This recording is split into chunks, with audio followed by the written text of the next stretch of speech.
날마다 나를 살리는 큐티 이성호 목사입니다. 오늘 큐티 본문은 마가복음 14장 1절에서 11절까지입니다. 오늘도 주의 말씀으로 하루를 시작하게 하시니 감사합니다. 말씀과 동행하는 한 날이 되기를 소원합니다. 말씀해 주시옵소서. 듣겠습니다. 오늘은 그를 기억하리라 라는 제목으로 함께 말씀을 묵상하기를 원합니다. 첫 번째로 긴박해지는 예루살렘입니다. 1절과 2절에서 저자는 이 사건의 배경을 유월절과 무교절 이틀 전이라고 말합니다.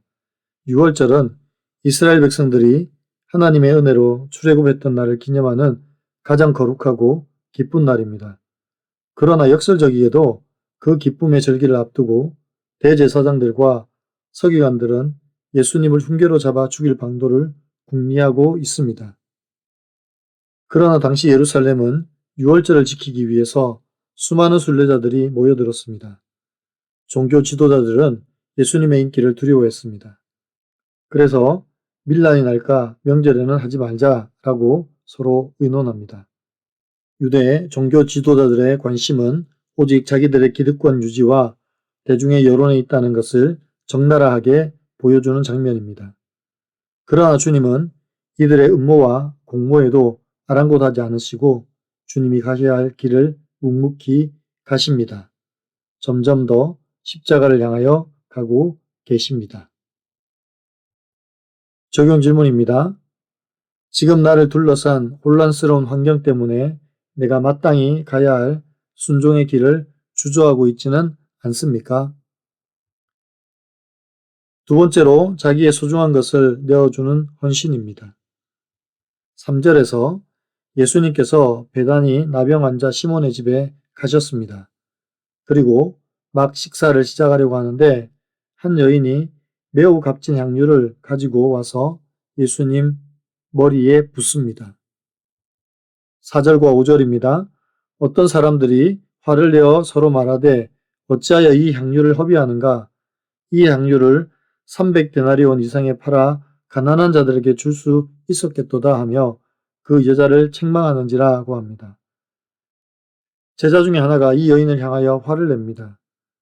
여기서 우리는 두 사람의 극명한 대조를 봅니다. 한 사람은 자기의 소중한 옥합을 깨뜨려 예수님의 머리에 붓습니다. 그러나 다른 한 사람은 이것을 팔아 가난한 사람들에게 줄 수 있겠다며 화를 냅니다. 8절에서 보면 한 사람은 예수님의 죽음을 준비하고 11절에 나오는 가룟 유다는 예수님을 죽음에 넘겨줄 기회를 찾고 있습니다. 이때 예수님께서 이 제자를 향하여 이렇게 말씀하십니다. 6절입니다. 예수께서 이르시되 가만두라. 너희가 어찌하여 그를 괴롭게 하느냐. 그가 내게 좋은 일을 하였느니라 고합니다. 여인의 행동을 제자들은 낭비라고 화를 냈지만 예수님은 그가 내게 좋은 일을 한다고 말씀하십니다. 그리고 8절에서 그는 힘을 다하여 내 장례를 미리 준비하였다고 말씀하십니다. 이 여인은 다가올 예수님의 죽음을 준비한 것입니다. 향유를 부은 것은 단순히 감정적인 표출이 아니라 예수님의 고난에 동참하겠다는 깊은 신앙적인 헌신입니다. 9절입니다. 내가 진실로 너희에게 이르노니 온 천하에 어디서든지 복음이 전파되는 곳에는 이 여자가 행한 일도 말하여 그를 기억하리라 하시니라 고합니다. 여인은 세상의 기준으로 보면 어리석은 낭비자로 비난을 받았습니다. 반대로 유다는 세상의 계산법으로 보면 합리적이고 계산적인 사람으로 보일 수 있습니다. 예수님은 이 두 사람의 마음을 너무도 잘 아십니다. 그래서 9절과 같이 말씀하십니다. 돈깨를 맡은 유다의 눈에는 계산밖에 보이지 않습니다.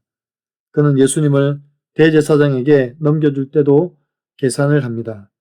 여전히 주님이 메시아 되심을 보지 못하니까 계산이 앞서고 계산으로 살아갈 수밖에 없는 것입니다. 우리의 신앙도 마찬가지입니다. 주님을 진정으로 사랑하는 마음이 없으면 우리의 봉사도, 우리의 섬김도, 우리의 헌신도 모두 계산이 앞서게 되는 것입니다. 여러분 어떻습니까? 나를 구원하신 주님께 감사와 사랑의 마음을 담아 무엇을 깨뜨리고 내어 주시겠습니까? 나는 지금 계산으로 살고 있습니까? 믿음으로 순종과 봉사를 합니까?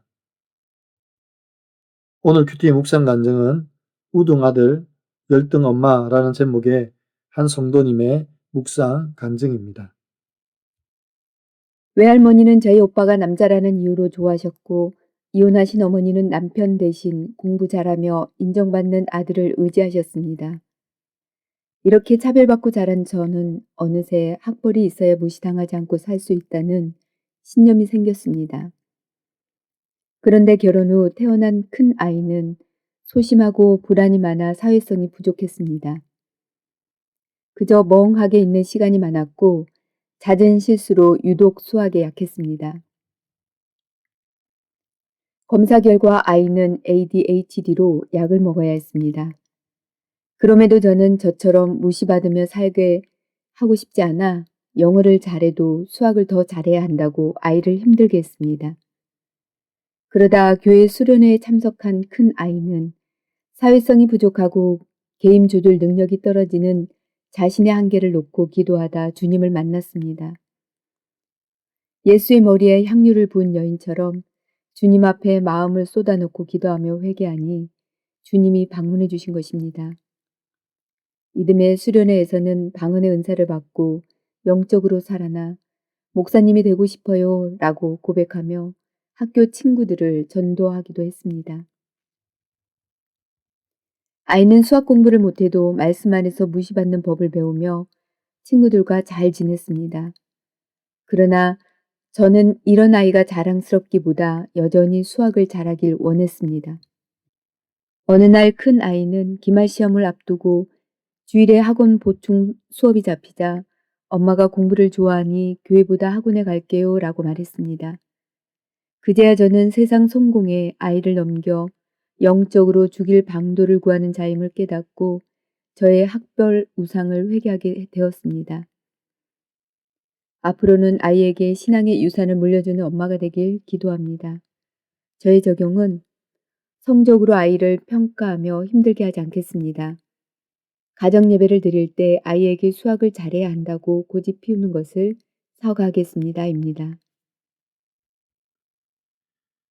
사랑하는 성도 여러분, 오늘 본문에서 두 사람이 극명하게 대조를 이루고 있습니다. 한 사람은 자기의 소중한 것을 예수님의 장례를 위해 내어드리며 자신도 주님의 고난에 동참하려고 합니다. 하지만 정작 예수님을 3년이나 따라다녔던 제자는 예수님을 넘겨주어 이익을 챙기려고 합니다.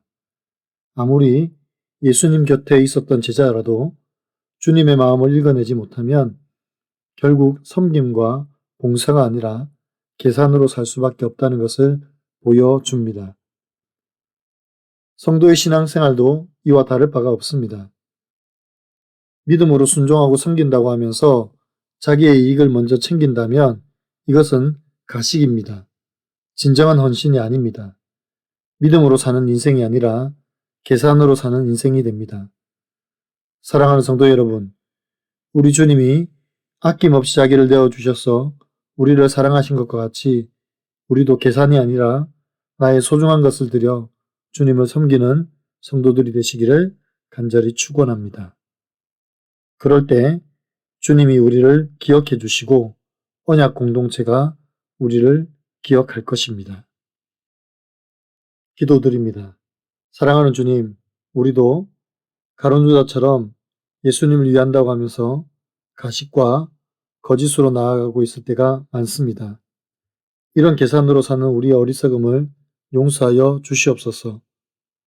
주께서 우리를 위하여 친히 자기를 내어주신 것처럼 우리도 주님을 위하여 내 소중한 것, 내 아끼는 것, 내 사랑하는 것을 내어드릴 수 있는 용기를 허락하여 주시옵소서. 교회와 공동체 안에서 무엇을 행하든지 계산으로 하지 않게 하시고 믿음으로 순종하며 섬기게 하여 주시옵소서.